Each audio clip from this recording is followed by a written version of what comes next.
ஓம்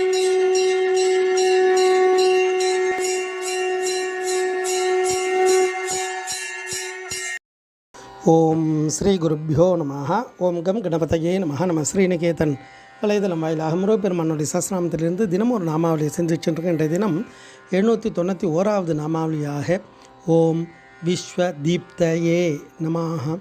முருகப்பெருமான இந்த நாமாவளி உலகத்திற்கே தீபம் போன்றவருக்கு நமஸ்காரம் அப்படின்னு வர்ணிக்கிறது. இந்த உலகத்துக்கே பிரகாசமாக இருக்கக்கூடியவர் குமார பரமேஸ்வரன்.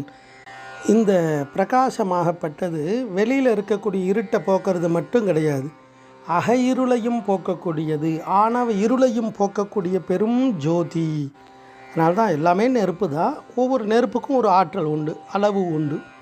ஆனால் இந்த பிரகாசம் இருக்கு இல்லையா, அது என்ன ஆகும்னா நம்மளுடைய வெளியில் இருக்க இருட்டை மட்டும் போக்காமல் அகையிருளாக இருக்கக்கூடிய இந்த ஆணவாதி மலங்களை எல்லாம் போக்கக்கூடியது, அசுர சக்திகளை எல்லாம் போக்கி அதுக்கப்புறம் நம்மளை நாம் யார் அப்படின்றத இந்த அகம்ன்றதை உணரக்கூடிய பெரும் வெளிச்சமாக இருக்கார்.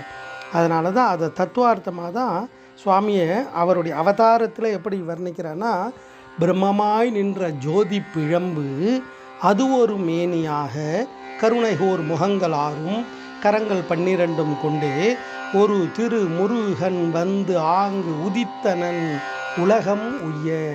பேரோடு வரார் முருகன் அப்படின்ற பேரோட உதித்தனன்றார். பிறக்கிறாருன்னு சொல்லலை, உதிக்கிறார். சூரியன் உதிக்குது நம்ம சொல்கிறோன்னா அப்போ என்ன அர்த்தம்? நேற்றும் சூரியன் இருந்தது, இப்போ உதிக்கிறதால் நமக்கு தெரியுது, அதனோட வெளிச்சம் வந்ததுன்னு அர்த்தம். அது மாதிரி குமார பரமேஸ்வரன் ஜோதி ஸ்வரூபமாக இருக்கக்கூடியவர். அந்த ஜோதி பிழம்பு நமக்கு மேலான ஞானத்தை கொடுத்துரும்.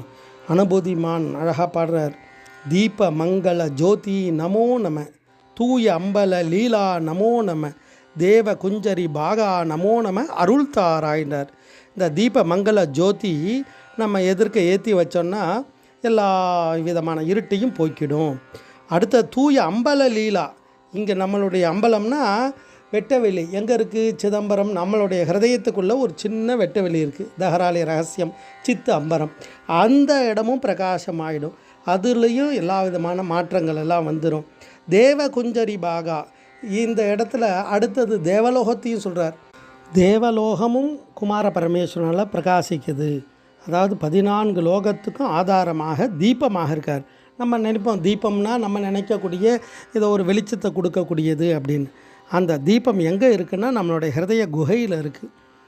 அப்போ தீபஹா சத் விஷயாஹா சுத்ருப்தி கரணாஹா அப்படிலாம் அந்த ஆகமங்கள் அழகாக வர்ணிக்கும் இறைவனை. அப்படி இறைவன் எங்கே இருக்கார்னா அந்த தீபம் எப்பேற்பட்டதுன்றதை திருப்புகழில் சொல்லுவார். இருந்த வீடும் கொஞ்சிய சிறுவரும் உரு கேளும் இசைந்த ஊரும் பெண்டிரும் இளமையும் வளமேவும் விரிந்த நாடும் குன்றமும் நிலையென மகிழாதே. இந்த பொருட்கள் எல்லாம் நிலைன்னு நினைச்சு அதிலே மகிழ்ந்திடாமல், அப்போ அதை விட மகிழ்ச்சி என்ன, நிலையான மகிழ்ச்சி என்ன அப்படின்னா, அப்பேற்பட்ட விலங்கு தீபம் கொண்டு உன்னை வழிபட அருள்வாயேன்றார். அதுதான் ஞான தீபம். அப்பேற்பட்ட அந்த ஞானத்துக்கு தீபமாக இருந்து ஒவ்வொரு ஆத்மாவையும் உயர்கதிக்கு அழைத்து செல்லக்கூடியவர், இந்த உலகத்திற்கே தீபமாக விளங்கக்கூடியவர்ன்ற தத்துவார்த்தமான நாமாவளி. ஓம் விஸ்வ தீப்தயே நமஹ. ஸ்ரீ குருப்பியோ நமஹ. ஓம் சும் சுப்பிரமணியாய நமஹ.